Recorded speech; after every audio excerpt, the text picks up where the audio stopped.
Washroom ನೀರಿಲ್ಲ, ಅದಕ್ಕಂತ ನಾವು ತಪ್ಪು ಕಡೆ ಹೋಗ್ತಾ ಇದ್ವಿ. ಮೊನ್ನೆ ಹಾವು ಸಹ ಬಂದಿತ್ತು ಸ್ಕೂಲಕ್ಕೆ. ಕಾಂಪೌಂಡ್ ಇಲ್ಲ, ಕಾಂಪೌಂಡ್ಸ್ ಮಾಡ್ಕೊಡಿ. ನಮಸ್ತೆ, ನನ್ನ ಹೆಸರು ಜರೀನಾ ಬೇಗಂ ಅಂತ.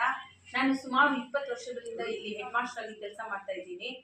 20 ವರ್ಷದಿಂದನೂ ಈ ಊರಿಗೆ ಕುಡಿಯೋಕೆ ನೀರಿಲ್ಲ, ಶೌಚಾಲಯಕ್ಕೆ ನೀರಿಲ್ಲ.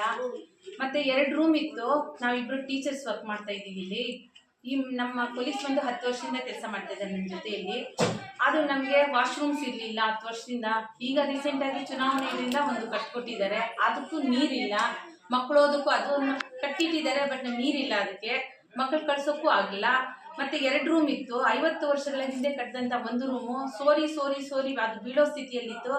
ಆಗ ನಾವು ಹೋರಾಟ ಮಾಡಿ ಅದೊಂದು ಬಿಲ್ಡಿಂಗ್ ಅನ್ನ ಕಟ್ಸ್ಕೊಳ್ತಾ ಇದೀವಿ. ಅದು ಅರ್ಧಂಬರ್ಧ ಆಗ್ತಾ ಇದೆ. 1 ವರ್ಷದಿಂದ ಬಿಲ್ಡಿಂಗ್ ಅನ್ನ ಕಟ್ಟೋದ್ರಲ್ಲೇ ಇದ್ದಾರೆ. ಇನ್ನ ಪಾಯ ಹಾಕಿದೆ ಅಷ್ಟೇ. ಒಂದು ಬಿಲ್ಡಿಂಗ್ ಇದೆ. ಈ ಬಿಲ್ಡಿಂಗು ಅಲ್ಲಿ ಕುಸಿದ್ಬಿಟ್ಟಿದೆ.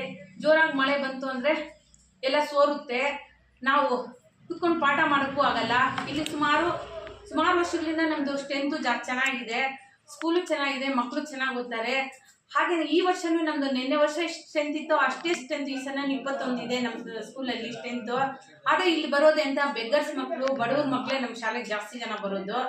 ಆದ್ರಿಂದ ಆ ಮಕ್ಕಳಿಗೆ ಬೆಗ್ಗರ್ಸ್ ಮಕ್ಕಳು ಬರೋದಕ್ಕೆ ಅಲ್ಲೇ ಕುಡಿಯೋಕೆ ನೀರಿಲ್ಲ ಅಂತ ಹೇಳಿದ್ರೆ ಪಾಪ ಅವ್ರಿಗೆ ಇಲ್ಲಿ ನೀರಿಲ್ಲ ಕುಡಿಯೋದಕ್ಕೆ. ಅಡ್ಗೆ ಆಯಮ್ಮ ಅಂತೂ ತಂದು ಸಾಕಾಗಿದೆ. ಆಯಮ್ಮ ತರ್ಲಿಲ್ಲ ಅಂದ್ರೆ ನಾವಿಬ್ರು ಟೀಚರ್ಸು ಉಂಡಿ ಎತ್ಕೊಂಡು ಊರಲ್ಲಿ ಹೋಗಿ ಹುಡುಕಿ ಮನೆಗಳಿಂದ ಕೇಳಿ ತರೋ ಪರಿಸ್ಥಿತಿ ನಡೀತಾ ಇದೆ ಇಲ್ಲಿ.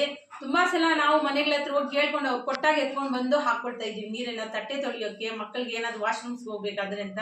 ಮನೆಗೆ ಕಳ್ಸಿದ್ರೆ ಮತ್ತೆ ಮಕ್ಕಳು ಬರಲ್ಲ ಅಂತ ನಮ್ಗೆ ಗೊತ್ತು, ವಾಶ್ರೂಮ್ಸ್ಗೆ ಇದಕ್ಕೆ. ಹಾಗಾಗಿ ನಮ್ಗೆ ನೀರಿನ ತುಂಬಾ ಅವ್ಯವಸ್ಥವಾಗಿದೆ. ಹಾಗೆ ಕಾಂಪೌಂಡ್ ಬಂದಾಗ 20 ವರ್ಷ ಆಯ್ತು ಇದು ಕಾಂಪೌಂಡ್ ಕಿತ್ತಾಗ್ಬಿಟ್ಟು, ಕಲ್ಲುಗಳ ಕಾಂಪೌಂಡ್. ಎಲ್ಲಾರ್ಗು ಹೇಳಿ ಸಾಕಾಗಿದೆ. PDO ಹೇಳಿದ್ವಿ, ಮಂಡಲ್ ಅವ್ರಿಗೆ ಹೇಳಿದ್ವಿ, ತಹಸೀಲ್ದಾರ್ ಕೊಟ್ವಿ, ಇವ್ರಿಗೆಲ್ಲ ಕೊಟ್ಟು ಸಾಕಾಗಿದೆ. ಒಂದು ಕಾಂಪೌಂಡ್ ಮಾಡ್ಕೊಟ್ಟಿಲ್ಲ ನಮ್ಮ ಸ್ಕೂಲ್ಗೆ. ಹಾವುಗಳು ಇಲ್ಲಿ 3-4 ಸಲ ಹಾವು ಈ ವರ್ಷದಲ್ಲಿ 2-3 ಸಲ ನಮ್ಮ ಸ್ಕೂಲ್ ಒಳಗಡೆ ನಾಗರ ಬಂದ್ಬಿಟ್ಟಿದೆ. ಅಡ್ಗೆ ಮನೇಲಿ ಒಂದ್ಸಲ ಬಂದು ಇದ್ದೋಗಿತ್ತು ತೆಗೆದ ತಕ್ಷಣನೇ. ಈ ಪರಿಸ್ಥಿತಿ ಇದ್ದಾಗ ನಾವು ಪಾಠ ಮಾಡೋದು ಹೇಗೆ? ಮಕ್ಕಳನ್ನೆಲ್ಲ ಜವಾಬ್ದಾರಿ ಕೊಡೋದು ಹೇಗೆ? ಅಕಸ್ಮಾತ್ ನಾವು ಬರೋದಕ್ಕೆ ಮುಂಚೆ ಮಕ್ಕಳು ಬಂದಿರ್ತಾರೆ, ಅವ್ರಿಗೇನಾದ್ರೂ ಹೆಚ್ಚು ಕಮ್ಮಿ ಆದ್ರೂ ನಾವು ಟೀಚರ್ಸ್ ಜವಾಬ್ದಾರಿ ತಗೋಬೇಕಾಗುತ್ತೆ. ಹೀಗೆಲ್ಲ ನಮ್ಮ ಒಂದು ಶಾಲೆ ಪರಿಸ್ಥಿತಿ ಹೀಗಿದೆ. ಹಾಗಾಗಿ ದಯವಿಟ್ಟು ನಮ್ಮ ಶಾಲೆ ಕಡೆ ಗಮನ ಕೊಡಿ. ನಮ್ಮ ಶಾಲೆಯಲ್ಲಿ ಮಕ್ಕಳು ಚೆನ್ನಾಗಿ ಓದ್ತಾ ಇದ್ದಾರೆ. ಆದಷ್ಟು ನಮ್ಮ ಸ್ಕೂಲ್ ಬರುವ ಮಕ್ಕಳೆಲ್ಲ ಬಡ ಮಕ್ಕಳು ಪಾಪ. ಅದೇ ರೀತಿ ಪಕ್ಕದಲ್ಲಿ 2 ಸ್ಕೂಲ್ ಇದ್ರೂ ಸಹ ಕಾನ್ವೆಂಟ್ಸ್ ನಮ್ಮ ಸ್ಕೂಲಲ್ಲಿ ಯಾವಾಗೂ 25 ಮೇಲೇನೆ ಇರುತ್ತೆ ಸ್ಟ್ರೆಂತ್. ಹಾಗಾಗಿ ನಮ್ಗೆ ಮೂಲ ಸೌಕರ್ಯಗಳನ್ನ ಒದಗಿಸ್ಕೊಡಿ ಅಂತ ನಾವು ನಿಮ್ಮಲ್ಲಿ ಕಳಕಳಿಯಿಂದ ಕೇಳ್ಕೊಡ್ತೀವಿ. ಏನಪ್ಪಾ ಅಂದ್ರೆ ಇನ್ನೊಂದು ರೂಮ್ ಬೇಕು ನಮ್ಗೆ, ಶೌಚಾಲಯಕ್ಕೆ ಮತ್ತೆ ಕುಡಿಯೋದಕ್ಕೆ ನೀರು ಬೇಕು. ಅದೇ ರೀತಿ ಕಾಂಪೌಂಡ್ ಒಂದು ಬೇಕು ನಮ್ಗೆ. ನಮ್ಮ ಶಾಲೆ ಅಂದವಾಗಿ ಕಾಣಿಸ್ಬೇಕು ಅಂತ ಹೇಳಿದ್ರೆ, ನಮ್ಮ ಮಕ್ಕಳ ಒಂದು ಪ್ರತಿಭೆ ಕಾಣಿಸ್ಬೇಕು ಅಂತ ಹೇಳಿದ್ರೆ ಅಲ್ಲಿ ನಮ್ಮ ಶಾಲೆಗೆ ಕಾಂಪೌಂಡೇ ಇಲ್ಲ. ನಾವು ಹೇಳ್ಕೊಳಕ್ಕೆ ಒಂಥರ ಫೀಲ್ ಆಗುತ್ತೆ ನಮ್ಮ ಸ್ಕೂಲು ಅಂತ ಹೇಳ್ಕೊಳಕ್ಕೆ. ಯಾಕಂದ್ರೆ ನಮ್ಮ ಮಕ್ಕಳು ಚೆನ್ನಾಗಿದ್ದಾರೆ, ನಾವು ಚೆನ್ನಾಗಿದ್ದೀವಿ. ಆದ್ರೆ ಶಾಲೆ ಅಂತ ತೋರ್ಪಡಿಸ್ಕೊಳ್ಳೋದಕ್ಕೆ ಒಂದು ಕಾಂಪೌಂಡ್ ಇಲ್ಲ, ಒಂದು ಅಂದ ಇಲ್ಲ.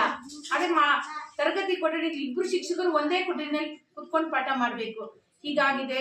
ದಾಸ್ತಾನು ಕೊಠಡಿ ಒಂದು ಕೊಟ್ಟಿದ್ದಾರೆ, ಅದು ತುಂಬಾ ಸೋರುತ್ತೆ. ಅದ್ರ ಒಳಗಡೆ ಹೋದ್ರೆ ಸ್ವಲ್ಪ ಬಿದ್ದೋಗುತ್ತೆ ಅಂತ ಭಯ ಆಗುತ್ತೆ ಅದರಲ್ಲಿ.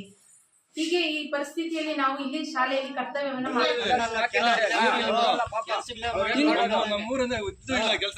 ಊಟ ತಿನ್ನೋದಿಲ್ಲ, ಪಕ್ಕದ ಮನೆಯಲ್ಲಿ ನೀರು ಆಯೋರ್ ಮನೆ ಗುಂಡಿ ಎತ್ಕೊಂಡ್ಬರೋದು, ಇಲ್ಲಿ ಇಡ್ಸ್ಕೊಳ್ಳೋದು ಮಾಡ್ಕೊಂಡು. ಎಲ್ಲಿಂದ ಎತ್ಕೊಂಬರೋದಮ್ಮ ಇದು? ಸರ್ ಊರೊಳಗಡೆಯಿಂದ ಎತ್ಕೊಂಡ್ಬರ್ಬೇಕು ಸರ್. ಎಷ್ಟು ಜನ ಇದಾರಮ್ಮ? 20 ಜನ ಮಕ್ಕಳವ್ರೆ ಸರ್.